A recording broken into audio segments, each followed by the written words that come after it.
সুপ্রিয় শিক্ষার্থীরা, তোমরা সবাই কেমন আছো? আশা করি ভালো আছো। স্বাগতম তোমাদের সবাইকে আমার ক্লাসে। শ্রেণী নবম দশম, বিষয় হিসাব বিজ্ঞান, অধ্যায় 5। লেখাপড়া লকডাউন নয়, লকডাউন হচ্ছে দেশ। এটা মনে রাখতে হবে, সবাইকে লেখাপড়া করতে হবে। ছবিতে আমরা কি দেখতে পাচ্ছি? আমরা দেখতে পাচ্ছি একজন লোক হিসাব নিকাশ করছে। তাহলে সহজে আমরা বুঝতে পারছি আজকের পাঠ হচ্ছে আমাদের হিসাব। শিখন বলে এই পাঠ শেষে, এই অধ্যায় পাঠ শেষে শিক্ষার্থীরা কি কি শিখতে পারবে? এক, হিসাব কিতাব বলতে পারবে, হিসাবের প্রকারভেদ, ডেবিট ও ক্রেডিট নির্ণয় করতে পারবে, হিসাবের বিভিন্ন প্রকার টি-ছক ও চলমান জের ছক প্রস্তুত করতে পারবে এবং তাদের বৈশিষ্ট্য ব্যাখ্যা করতে পারবে, হিসাব সমীকরণ অনুযায়ী হিসাবের শ্রেণীবিভাগ করতে পারবে। আমরা আরেকটা চিত্র দেখতে পাচ্ছি, এটা হচ্ছে হিসাবের। টাকা লেনদেন করার সময় আমাদের অনেক সময় অর্থের প্রাপ্তি ঘটে, আবার অর্থের প্রদান ঘটে, ব্যয় হ্রাস বৃদ্ধি পায়, আয় হ্রাস বৃদ্ধি পায়, দায় হ্রাস বৃদ্ধি পায়, সম্পত্তি হ্রাস বৃদ্ধি পায়। এই জন্য আমাদের হিসেবের খুব প্রয়োজন। ব্যবসা প্রতিষ্ঠানে প্রতিদিন বিভিন্ন ধরনের বহু লেনদেন সংগঠিত হয়ে থাকে। এসব লেনদেন থেকে একটি নির্দিষ্ট সময় শেষে প্রতিষ্ঠানের ক্রয় বিক্রয়, খরচ, লাভ, ক্ষতি, সম্পত্তি, দেনা পাওনা ইত্যাদি জানা সম্ভব না। এসব জানার জন্য লেনদেনগুলোকে শ্রেণীবিন্যাস করে আলাদা আলাদা হিসাব খাতে বা হিসাবে লিপিবদ্ধ করতে হয়। লেনদেনগুলোকে বিশ্লেষণ করে কোনো নির্দিষ্ট ব্যক্তি, প্রতিষ্ঠান, সম্পত্তি, দায় ও আয় বা ব্যয় সংক্রান্ত সমজাতীয় লেনদেনগুলোকে সংক্ষিপ্ত আকারে একত্রে লিপিবদ্ধ করলে যে বিবরণী প্রস্তুত করা হয় তাকে হিসাব বলা হয়। ডেবিট ও ক্রেডিট নির্ণয়ের সহজ সূত্র তোমাদের জন্য দিলাম, একটু মনোযোগ দিয়ে শুনবে। এটা কবিতার মতনই। আয়ের নাকি স্বভাব ক্রেডিট, বাড়লে ক্রেডিট চাই। আয় কমলে কষ্ট হলেও ডেবিট করা চাই। ব্যয় বা ক্ষতি ডেবিট ঘরের, বাড়লে ডেবিট তাই। ব্যয়ের আসে মুচকি হেসে ক্রেডিট করা চাই। সম্পত্তির নেচার ডেবিট, আসলে ডেবিট তাই। শখের এদন ঘর চাললে ক্রেডিট করা চাই। দায় বা দেনা ক্রেডিট জাতের, বাড়লে ক্রেডিট তাই। এমন আপদ বিদায় নিলে ডেবিট করা চাই। অনলাইন ক্লাসে এসে স্যার হেসে বলল কেটে ছড়া, খুব সহজে হয়ে গেল হিসাবের মূল পড়া। তোমরা সবাই এই কবিতার মতন এই সহজ সূত্রটা লিখে নেবে, তাহলে সহজেই বুঝতে পারবে ডেবিট আর ক্রেডিট নির্ণয় করা। এরপরও আমরা হিসাবের প্রকারভেদ অনুযায়ী ডেবিট ও ক্রেডিট নির্ণয় নীতি রয়েছে। আধুনিক হিসাবকে আমরা 5 ভাগে ভাগ করতে পারি: সম্পদ, দায়, আয়, ব্যয়, মালিকানা সত্ত্ব। অর্থাৎ সম্পদ বৃদ্ধি পেলে ডেবিট, হ্রাস পেলে ক্রেডিট। দায় বৃদ্ধি পেলে ক্রেডিট, হ্রাস পেলে ডেবিট। আয় বৃদ্ধি পেলে ক্রেডিট, হ্রাস পেলে ডেবিট। ব্যয় বৃদ্ধি পেলে ডেবিট, হ্রাস পেলে ক্রেডিট। মালিকানা সত্ত্ব বৃদ্ধি পেলে ক্রেডিট, আর হ্রাস পেলে ডেবিট। এইভাবে আমাদের বই দেওয়া আছে, কিন্তু আসলে এইভাবে পড়লে হয়তো অনেক সময় ভুলে যেতে পারো। তোমাদের সহজভাবে বলছি। এখানে পাশে একটা সাইড নোট দেওয়া আছে, দেখো, সংক্ষেপে সূত্র দেওয়া আছে। এ প্লাস ই বৃদ্ধি পেলে ডেবিট হবে এবং এল প্লাস ওই প্লাস আর বৃদ্ধি পেলে ক্রেডিট হবে। শুধু এই কথাটা মনে রাখতে পারলে হবে। এ মানে হচ্ছে অ্যাসেট, ই মানে হচ্ছে এক্সপেন্সেস। তার মানে কি, এক নম্বর আর ই মানে হচ্ছে এক্সপেন্সেস, 4 নম্বর। সম্পদ আর ব্যয় এই দুটো যখন বৃদ্ধি পাবে তখন আমরা ডেবিট বলবো, আর হ্রাস পেলে ক্রেডিট। আর দায়, আয়, মালিকানা সত্ত্ব, তার মানে কি এল প্লাস ওই প্লাস আর। দায় মানে হচ্ছে কি লাইবিলিটিস, আর মালিকানা সত্ত্ব মানে হচ্ছে কি ওনার ইকুইটি, আর আয় মানে হচ্ছে রেভিনিউ। তার মানে এল প্লাস ওই প্লাস আর বৃদ্ধি পেলে ক্রেডিট হয়, আর হ্রাস পেলে ডেবিট হবে। আশা করি তোমরা সবাই বুঝতে পেরেছ। ব্যবসা প্রতিষ্ঠানের অন্যতম প্রধান উদ্দেশ্য আর্থিক ফলাফল ও আর্থিক অবস্থা নিরূপণ করা। এখন আমরা একটি ঘটনা দেখছি। জনাব সাগর একজন চাকরিজীবী। 2019 সালে মার্চ মাসে তিনি বেতন পান 15,000 টাকা, পুরাতন আসবাবপত্র বিক্রি করে 3,000 টাকা এবং ব্যাংক হতে 5,000 টাকা ঋণ গ্রহণ করেছেন। বাড়ি ভাড়া বাবদ 8,000 টাকা, খাদ্য খাতে 5,000 টাকা, গ্যাস ও বিদ্যুৎ বিল বাবদ 1,000 টাকা, যাতায়াত বাবদ 500 টাকা, চিকিৎসা বাবদ 3,000 টাকা এবং সন্তানদের লেখাপড়া বাবদ 2,000 টাকা ব্যয় করেন। তাহলে আমরা সহজে বুঝতে পারছি এখানে যেগুলো আমরা প্রাপ্তি সেগুলো যদি আমরা যোগ করি, সেখান থেকে প্রদানগুলো যদি আমরা বিয়োগ করে দিই, তাহলে যেটা থাকবে সেটা হচ্ছে উদ্বৃত্ত। এখানে সহজে বোঝা যাচ্ছে প্রথমে তিনি বেতন বাবদ এত টাকা পেয়েছিলেন 15,000 টাকা, তারপর আসবাবপত্র বিক্রি করে 3,000 টাকা, সেটাও লিখলাম। 5,000 টাকা হচ্ছে ব্যাংক হতে পেয়েছে, ব্যাংক হতে ঋণ গ্রহণ করেছিল, তাহলে মোট প্রাপ্তি হয়েছে তার 23,000 টাকা। আর প্রদান তিনি কি কি প্রদান করেছিলেন? বাড়ি ভাড়া বাবদ 8,000 টাকা দিয়েছেন, যেটা এখানে লেখা হয়েছে। খাদ্য খাতে 5,000 টাকা দিয়েছেন, গ্যাস ও বিদ্যুৎ বিল 1,000 টাকা দিয়েছেন, যাতায়াত বাবদ 500 টাকা দেওয়া হয়েছে, চিকিৎসা বাবদ 3,000 টাকা দেওয়া হয়েছে এবং সন্তানদের লেখাপড়া খরচ বাবদ 2,000 টাকা দেওয়া হয়েছে। তাহলে মোট খরচ হচ্ছে, যেটা আমরা প্রদান বলছি, 19,500 টাকা। তাহলে আর অবশিষ্ট বা উদ্বৃত্ত রইল 23,000 থেকে যদি আমরা 19,500 বাদ দিই 3,500 টাকা। এটাকে আমরা সহজভাবে করেছি। আবার এখন হিসাব বিজ্ঞানের নিয়ম অনুযায়ী আমরা ছক আকারে করব, একটু খেয়াল করো তোমরা। হিসাব বিজ্ঞানের উপরোক্ত তথ্য উপস্থাপনের জন্য নির্দিষ্ট ছক অনুসরণ করা হলো। ডেবিট ক্রেডিট, মাঝখানে নগদান হিসাব। এখন বেতন প্রাপ্তিগুলো লিখলাম ডেবিট দিকে। বেতন প্রাপ্তি আসবাবপত্র বিক্রয়, ব্যাংক ঋণ, ডেবিট দিকে হলো 23,000 টাকা। তারপর ক্রেডিট দিকে বাড়ি ভাড়া, খাদ্য, গ্যাস ও বিদ্যুৎ বিল, যাতায়াত, লেখাপড়া, এগুলো সবগুলো যোগ করলাম।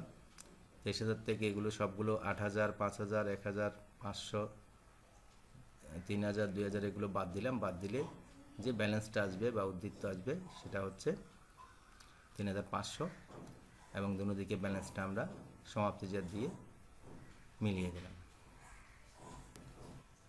হিসাবের ছক দুই ধরনের, একটা হচ্ছে টি ছক পদ্ধতি, যেটাকে বলা হয় সনাতন পদ্ধতি, আর আরেকটা হচ্ছে চলমান জের পদ্ধতি, যেটাকে বলা হয় আধুনিক পদ্ধতি।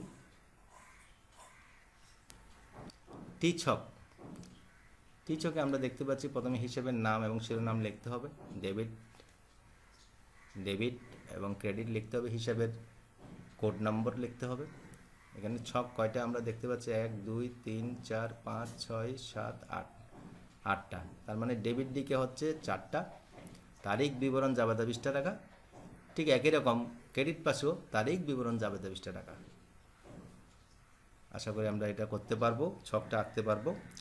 ডেবিট দিকে 4টা, ক্রেডিট দিকে 4টা। এই টি ছকের বৈশিষ্ট্য রয়েছে, হিসাবের একটি শিরোনাম থাকবে, ছকটি ডেবিট ও ক্রেডিট দুটি অংশে বিভক্ত থাকে, উভয় অংশে 4টি করে মোট 8টি কলাম থাকবে, নির্দিষ্ট সময় পর পর হিসাবের উদ্বৃত্ত নির্ণয় করতে হবে, হিসাবের কোড নম্বর থাকবে। চলমান জের ছক, হিসাবের নাম, শিরোনাম, হিসাবের কোড নং, তারিখ বিবরণ জাবেদা পৃষ্ঠা, ডেবিট টাকা, ক্রেডিট টাকা, এখানে জের বা উদ্বৃত্ত, ডেবিট ক্রেডিট দেওয়া হয়েছে, হিসাবের একটি শিরোনাম থাকবে, হিসাবের কোড নাম্বার থাকবে, তারিখ বিবরণ ও জাবেদা পৃষ্ঠার কলাম থাকবে, টাকার কলাম মোট 4টি থাকে। এই যে আমরা এখানে দেখতে পাচ্ছি 1টা, 2টা, 3টা, 4টা, অর্থাৎ ডেবিট টাকা, ক্রেডিট টাকা, আবার এদিকে জের উদ্ধৃতি দিকে ডেবিট ক্রেডিট আছে। ডেবিট ও ক্রেডিট টাকার কলাম পাশাপাশি অবস্থিত থাকে। প্রতিটি লেনদেন লিপিবদ্ধের পর হিসাবের উদ্বৃত্ত নির্ণয় করা হয়। হিসাবের শ্রেণীবিভাগ, হিসাবের শ্রেণীবিভাগে দুই ভাগে ভাগ করা হয়েছে, একটা হচ্ছে সনাতন পদ্ধতি, একটা হচ্ছে আধুনিক পদ্ধতি। সনাতন পদ্ধতি এখন অবশ্য তেমন প্রচলিত নয়, তারপর তোমাদের সুবিধার জন্য আমি একটু বলছি। এই সনাতন পদ্ধতি হচ্ছে ব্যক্তিবাচক হিসাব, সম্পত্তিবাচক হিসাব, আয় ব্যয়বাচক হিসাব। সনাতন পদ্ধতিতে এই ব্যক্তিবাচক হিসাব মানে কি? কোনো ব্যক্তি বা প্রতিষ্ঠানের সাথে সম্পর্কিত হিসাবকে ব্যক্তিবাচক হিসাব বলে। যেমন ব্যাংকে জমা দেওয়া হলো 5,000 টাকা, তাহলে এটা কী জাবেদা হবে? ব্যাংক হিসাব ডেবিট, নগদান হিসাব ক্রেডিট। এখানে ব্যাংক হিসাব ব্যক্তিবাচক হিসাব, কারণ ব্যাংক একটি প্রতিষ্ঠান বা কৃত্রিম ব্যক্তি। ঠিক একইভাবে সম্পত্তিবাচক হিসাব প্রত্যেক প্রকার সম্পত্তির আগমন নির্গমন সংক্রান্ত লেনদেনকে সম্পত্তিবাচক হিসাব বলে। আর আয় ব্যয়বাচক হিসাব হচ্ছে যেটাকে আমরা আরেকটা নামেও অভিহিত করতে পারি, সেটার নাম হচ্ছে নামিক হিসাব। ব্যবসা প্রতিষ্ঠানে দৈনন্দিন কাজে বিভিন্ন প্রকার আয় ও ব্যয় সংক্রান্ত লেনদেনগুলো হয়ে থাকে, এগুলোকে নামিক বা আয় ব্যয়বাচক হিসাব বলা হয়। যেমন মজুরি প্রদান করা হলো 2000 টাকা, এখানে জাবেদা করতে হলে এটাকে দুইটা পক্ষে ভাগ করতে হলে মজুরি হিসাব ডেবিট, নগদান হিসাব ক্রেডিট। এখানে মজুরির হিসাবটা হচ্ছে নামিক হিসাব, কারণ মজুরি প্রদান করলে অর্থ চলে যায় আর এটা একটা ব্যয়। এরপরে আসি আমরা আধুনিক পদ্ধতি। এখন আধুনিক পদ্ধতিতে আমরা দেখতে পাচ্ছি কি সম্পদ হিসাব, এটাকে 5টা ভাগে ভাগ করে সম্পদ হিসাব, দায় হিসাব, মালিকানা সত্ত্ব হিসাব, রেভিনিউ হিসাব, ব্যয় হিসাব। একটু আগেই আমরা হিসাবের ডেবিট ক্রেডিট নীতির মধ্যে এগুলো বুঝিয়েছিলাম। সম্পত্তি, দায়, মালিকানা সত্ত্ব, রেভিনিউ বা আয় হিসাব, ব্যয় হিসাব, এগুলো বৃদ্ধি পেলে কি হয়, হ্রাস পেলে কি হয়। হিসাব সমীকরণের সূত্র A = L + E। এখানে A সমান অ্যাসেট, L মানে লাইবিলিটিস, E মানে ইকুইটি।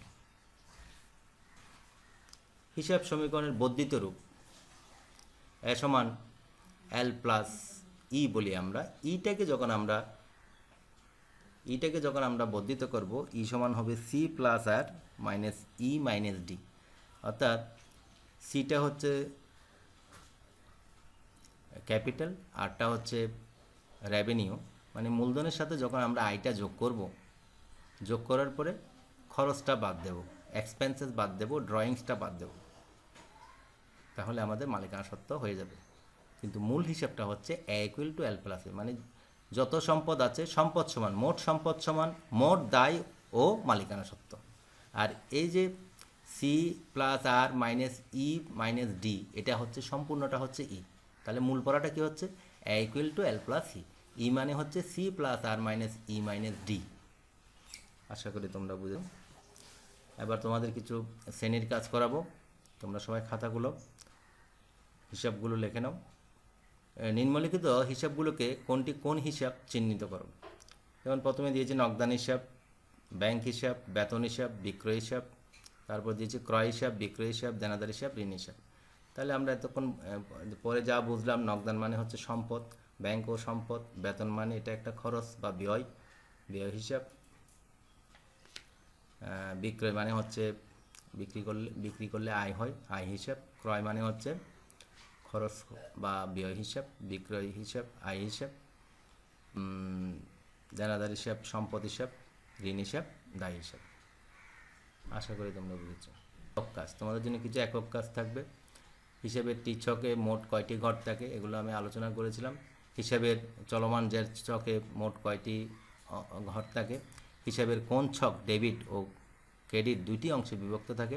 হিসাব সমীকরণ কি, প্রতিটি লেনদেন দ্বারা কয়টি হিসাব খাতকে প্রভাবিত হয়। হিসাব প্রস্তুতের জন্য কয় ধরনের ছক ব্যবহার করা হয়। মালিকানা সত্ত্বকে। এই একক কাজগুলো বাছাই করে ফেল। এরপরে সবার জন্য একটা বাড়ির কাজ দেওয়া হয়েছে। জনাব রহিম তার ব্যবসায়ের যাবতীয় লেনদেন দুতরফা দাখিলা পদ্ধতিতে হিসাব সংরক্ষণ করেন। 2019 সালের জানুয়ারি মাসের লেনদেনগুলো ছিল নিম্নরূপ: 1. নগদে পণ্য বিক্রয় করেন 15,000 টাকা। 2. ব্যাংকে জমা দেন 5,000 টাকা। 3. নগদে পণ্য ক্রয় 8,000 টাকা।